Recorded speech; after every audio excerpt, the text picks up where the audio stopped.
The crystalline spires of New Alexandria stretched toward the purple sky, their surfaces reflecting the light of 3 moons. Cassandra Vale stood at the observation deck of the Celestial Tower, her dark eyes fixed on the horizon where human settlements merged with alien architecture. The silver collar around her neck pulsed gently, a constant reminder of her position as Earth's diplomatic liaison to the Celestial Dominion. Behind her, Governor Nixon materialized in a shimmer of starlight. Like all Celestials, his form was both beautiful and unsettling, tall and elegant, with skin that seemed to contain swirling galaxies. His movements were too fluid to be human, too precise to be natural. "Your thoughts are troubled today, little diplomat," he said, his voice carrying the harmonic resonance typical of his species. "I can feel your disquiet through the bond." Cassandra maintained her composure, years of training evident in her measured response. "The new education directives for the human sectors have caused some concern among the population, Excellence. They fear losing their cultural identity." Nixon glided closer, his presence making the air crackle with energy. "Your species' attachment to the past continues to fascinate me. 10 years since the integration, and still you cling to old ways." He reached out, fingers trailing just above her shoulder, causing the collar to pulse brighter. "Have we not given you everything? Technology, longevity, protection? At the cost of our freedom," Cassandra thought but didn't say. The collar would report any trace of disloyalty. Instead, she replied, "Change takes time, Excellence. Humans are adaptable, but we must be guided with patience." "Patience," Nixon echoed, amusement coloring his tone. "Yes, that is why you were chosen, Cassandra. Your understanding of both our worlds makes you invaluable." He moved to stand beside her, his form casting no shadow. "There are whispers of discontent in the outer colonies. The Council believes human influence may be involved." Cassandra's heart rate quickened, though her expression remained neutral. She knew of the resistance movements, of course, it was impossible not to in her position. But knowledge was dangerous, and the collar ensured her silence even as it demanded her honesty. "I have heard nothing concrete, Excellence. But if you wish, I can increase my interactions with the community leaders." Nixon turned to her, his stellar eyes penetrating. "You would do that willingly? Even knowing that any conspirators discovered would face dissolution?" The threat hung in the air between them. Dissolution, the celestial punishment that separated consciousness from body, leaving empty shells behind. Cassandra had witnessed it once. The scream still haunted her dreams. "My loyalty is to peace," she answered carefully. "To the prosperity of both our peoples." Nixon smiled, an expression that transformed his face into something almost human. "Your diplomatic skills have improved, little one. But remember, the collar knows your heart." He reached out, touching the device gently. "And through it, so do I." As his fingers brushed the metal, Cassandra felt the familiar surge of connection, the artificial bond that linked her consciousness to his. For a moment, she glimpsed the vastness of his mind, the alien landscape of thoughts that stretched across centuries. It was beautiful and terrifying. "There is unrest coming," Nixon said softly. "Change that neither of us may be able to control. When it arrives, remember who gave you purpose." He withdrew his hand, and the connection faded. Cassandra bowed her head, the proper gesture of submission, but her mind was racing. There was something different in his tone, an uncertainty she'd never heard before. As Nixon departed in another shimmer of light, Cassandra returned her gaze to the horizon. In the distance, she could see the faint outline of the old human districts, where architecture still spoke of Earth's lost independence. Somewhere out there, resistance was growing. And soon, she would have to choose between the loyalty forced upon her and the freedom her heart demanded. The collar pulsed once more, a reminder of chains both physical and metaphysical. But for the first time in years, Cassandra allowed herself to hope that perhaps those chains weren't as unbreakable as the Celestials believed. The underground markets of New Alexandria's human sector pulsed with illicit life. Cassandra moved through the crowded passages, her diplomatic robes exchanged for simple civilian clothing, the silver collar hidden beneath a high-necked scarf. Here, in the depths where surveillance was spotty at best, humans traded in forbidden memories of Earth and whispered dreams of freedom. "The usual, Madame Vale?" asked Rook, an aging vendor whose scarred hands spoke of a life before the integration. His stall appeared to sell harmless trinkets, but Cassandra knew better. "And something extra today," she replied, sliding a credit chip across the weathered counter. "I hear you've acquired new stories from the outer colonies." Rook's eyes darted to her collar's hiding place. "Dangerous things, stories. Especially for someone wearing celestial jewelry." The collar monitors rebellion, not curiosity. The words were practiced, a half-truth she'd learned to navigate. "And officially, I'm researching cultural preservation methods." As Rook gathered her purchases, a commotion erupted near the market's entrance. The crowd parted as a group of humans rushed through, pursued by the telltale shimmer of celestial peacekeepers. Cassandra pressed herself against the stall, heart pounding as they passed. "Caught with banned tech," Rook muttered, watching the chase. "Poor souls won't see tomorrow's sunrise." But something was different this time. As the Celestials closed in, their quarry turned to fight. From beneath ragged clothes came devices Cassandra had never seen before, crude but effective weapons that released bursts of energy that seemed to disrupt the Celestials' ethereal forms. The pursuing peacekeepers staggered, their normally fluid movements becoming jerky and uncertain. The crowd's fearful silence transformed into murmurs of amazement. "Impossible," Cassandra breathed. In 10 years, she'd never seen celestial power challenged effectively. The rebels disappeared into the market's maze of tunnels, leaving behind stunned witnesses and wounded peacekeepers. Within minutes, security drones would swarm the area. Cassandra turned to leave, but Rook caught her arm. "Wait," he said, pressing a small crystal into her palm. "You're not the only one tired of chains." Before she could respond, alarms began blaring throughout the market. The crystal burned cold against her skin as she hurried toward the diplomatic quarter, her mind racing. The collar's pulse quickened, sensing her agitation. In her private chambers, Cassandra examined the crystal under dim lights. It was rough-cut, similar to the meditation stone Celestials used, but this one had been modified. When activated, it projected a flickering image, technical specifications for the weapons she'd seen in the market. "Unauthorized data detected," her collar chimed suddenly. "Reporting to Guardian Nixon." Panic surged through her. Without thinking, Cassandra pressed the crystal against her collar. There was a brief flash, and the collar's pulsing stopped. For the first time in a decade, the constant hum of surveillance in her mind was silent. She had precious little time before Nixon would notice the disconnection. Her fingers trembled as she accessed her diplomatic terminal, transferring classified files she'd been gathering for years. The resistance would need everything she could provide. The door chimed. "Diplomatic Liaison Vale," a synthetic voice announced, "Guardian Nixon requests your immediate presence." Cassandra took a deep breath, tucking the crystal into a hidden pocket. Whatever happened next would change everything.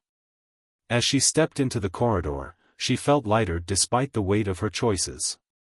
The collar around her neck was now just metal, no longer a chain binding her consciousness. In the Celestial Tower's upper chambers, Nixon waited. His stellar form rippled with barely contained energy. "My dear Cassandra," he said, voice carrying an edge she'd never heard before. "It seems we need to discuss the true meaning of loyalty."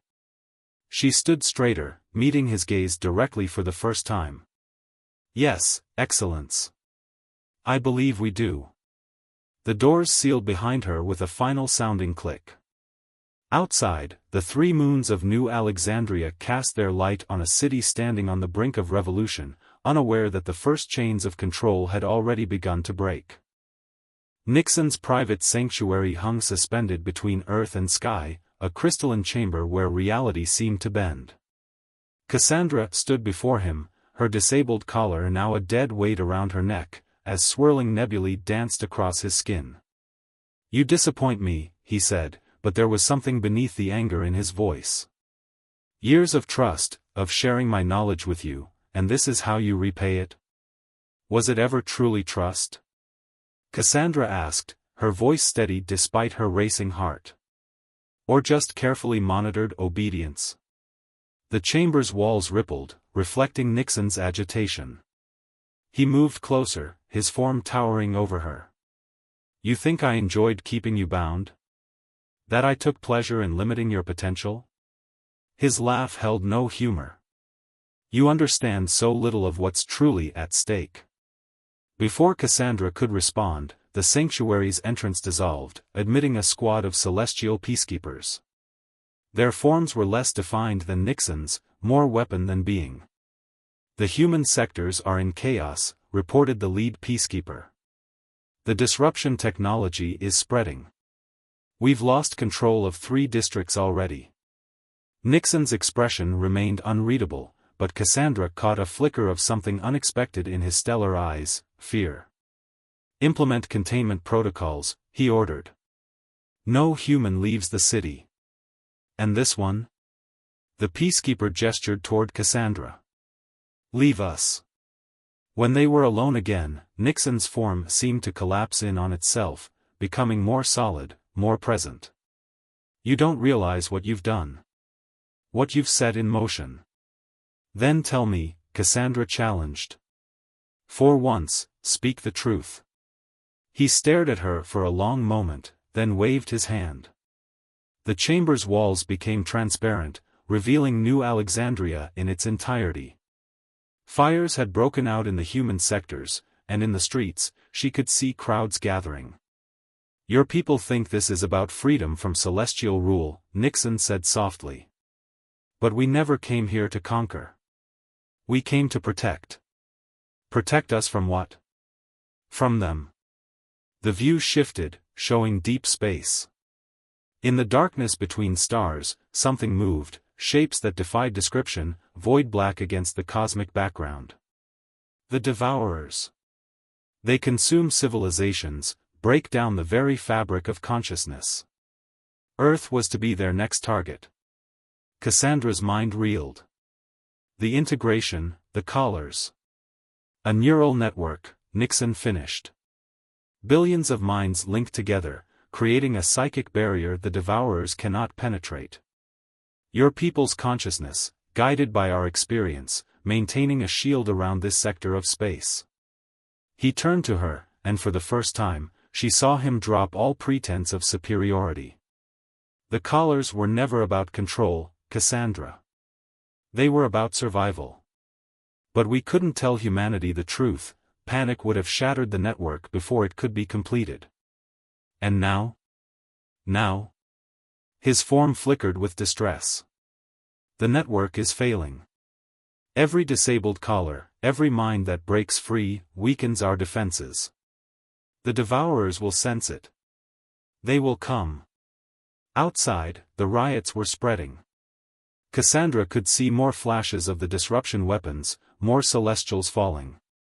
The revolution she had helped spark was tearing apart humanity's only defense against a horror they didn't even know existed. "There has to be another way," she said, mind racing. "A way to fight them without enslaving humanity." "Perhaps." Nixon moved to stand beside her, his form less alien than she'd ever seen it. "But we'd need both our peoples working together, truly united. No more masters and servants. No more secrets." Cassandra touched her disabled collar, understanding flooding through her. "You knew this would happen. You've been waiting for someone to break free, to force this moment." His smile was almost human. "I chose you for a reason, little diplomat. Your mind was always strong enough to see beyond the chains." He held out his hand, offering something that looked like stardust crystallized. "The question is, are you strong enough to help forge new bonds?" Not of control, but of partnership? In the city below, chaos reigned. Above, in the darkness of space, ancient horrors waited.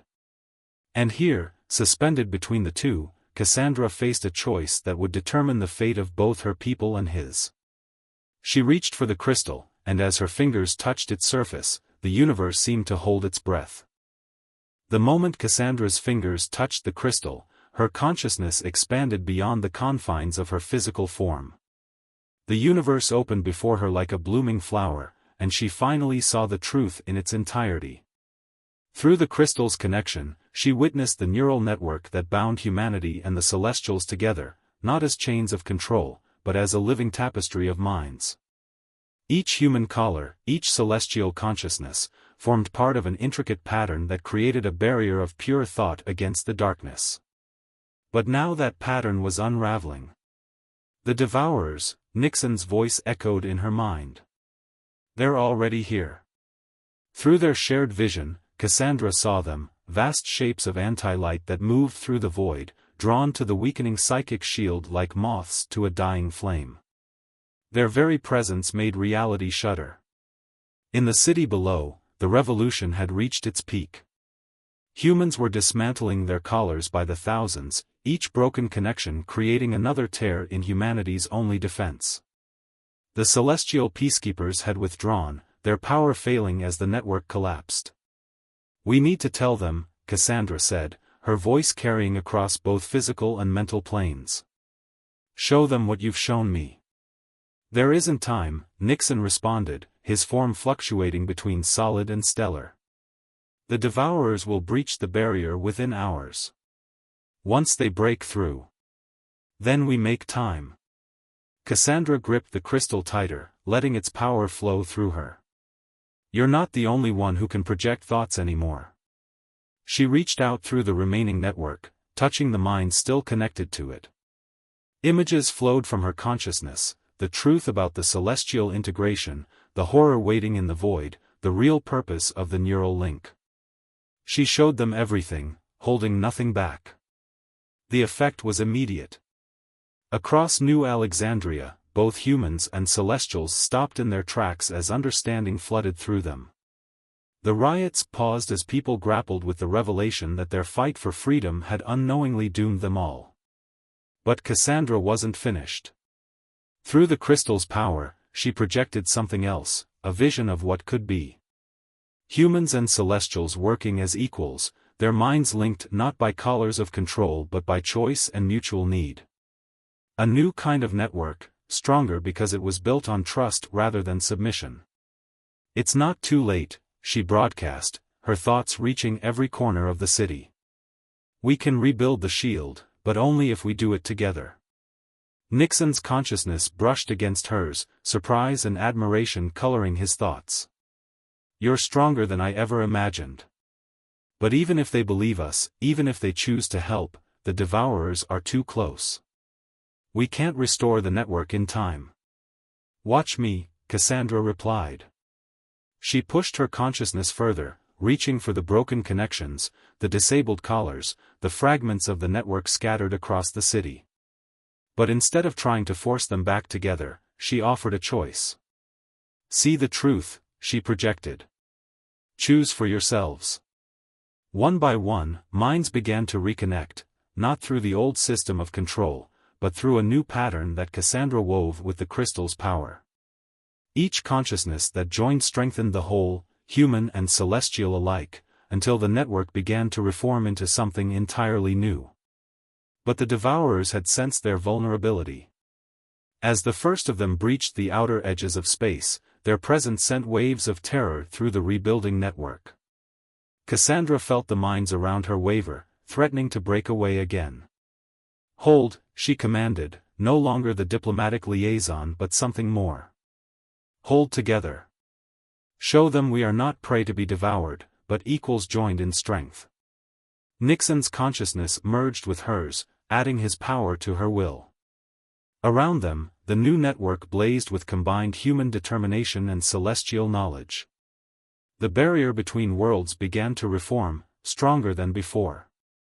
The devourers struck it like a tide of darkness against a wall of light. And in that moment, suspended between salvation and annihilation, Cassandra realized that breaking chains had never been about destroying bonds, it had been about forging better ones. The battle for New Alexandria was fought not with weapons, but with will. As the devourers crashed against the reformed psychic barrier, every linked mind, human and celestial alike, felt the impact. Through the crystal's connection, Cassandra stood at the center of it all, a nexus point where two species' consciousness flowed together. There, stronger than before, Nixon's thoughts merged with hers, his stellar essence providing anchor against the void. Our separation weakened us more than I realized. Around them, the network blazed with combined power, but the devourers pressed harder. Cassandra felt minds beginning to buckle under the strain, the horror of contact with such alien entities threatening to shatter their unity. "Remember who we are," she broadcast through the network, her consciousness touching each connected mind. "Remember what we can become together." Through the crystal's power, she shared not just thoughts but emotions, human courage, celestial wisdom, the strength that came from choosing to stand together. The network responded, pulses of energy rippling through it like heartbeats. In the physical world, New Alexandria had become a city of light. Every human and celestial glowed with shared power, their combined consciousness visible as streams of energy that wove between them. The old collars had dissolved entirely, replaced by freely chosen bonds that shimmered like starlight. But the devourers would not be denied so easily. They struck again, and this time Cassandra felt something crack. Deep in the network, where the oldest connections lay, something fundamental was giving way. The original barrier, Nixon's thoughts carried desperate understanding. It's failing completely. Cassandra saw it too, the ancient framework of control that had protected Earth for the past decade was collapsing, too rigid to adapt to their new unity. When it fell, not even their combined strength would be enough to hold back the void. "Unless we let it fall," she declared, the crystal pulsing in her grasp. "The old way was built on fear. We build something new." Before Nixon could respond, she reached for the failing framework. Instead of trying to shore it up, she began to pull it apart, channeling its energy into the new connections forming between minds. Around her, the network shuddered. "Trust me," she whispered to Nixon, feeling his hesitation. "Trust us." His consciousness wrapped around hers, and together they unleashed the full power of both their species. The old barrier shattered completely, its energy flooding through the network like a tsunami of light. For one terrible moment, there was nothing between humanity and the void. Then the new network snapped into place. It was nothing like the old barrier. Where that had been a wall, this was a web, flexible, adaptive, alive with the combined strength of two species choosing to stand as one. The devourers struck it and found themselves entangled, their void nature disrupted by the complexity of millions of freely joined minds. Through the crystal's connection, Cassandra felt the moment they retreated. Not destroyed, such entities could never be truly destroyed, but driven back, repelled by something they had never encountered before, unity born of choice rather than force. As the danger passed, the network settled into a new pattern. The crystal in Cassandra's hand had become something else, a fusion of human innovation and celestial technology that pulsed in harmony with both species' consciousness. In the sanctuary, now filled with the light of a million joined minds, Nixon's form had stabilized into something neither fully celestial nor human, but beautifully both. "You were right," he said, his voice carrying through both air and thought. "Control was never the answer. Partnership was." Cassandra looked out over New Alexandria, where humans and celestials moved together in streets still glowing with their shared power. The old divisions were gone, replaced by something new and unprecedented.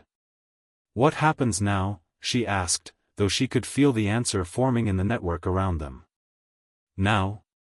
Nixon's consciousness brushed against hers, warm with possibility.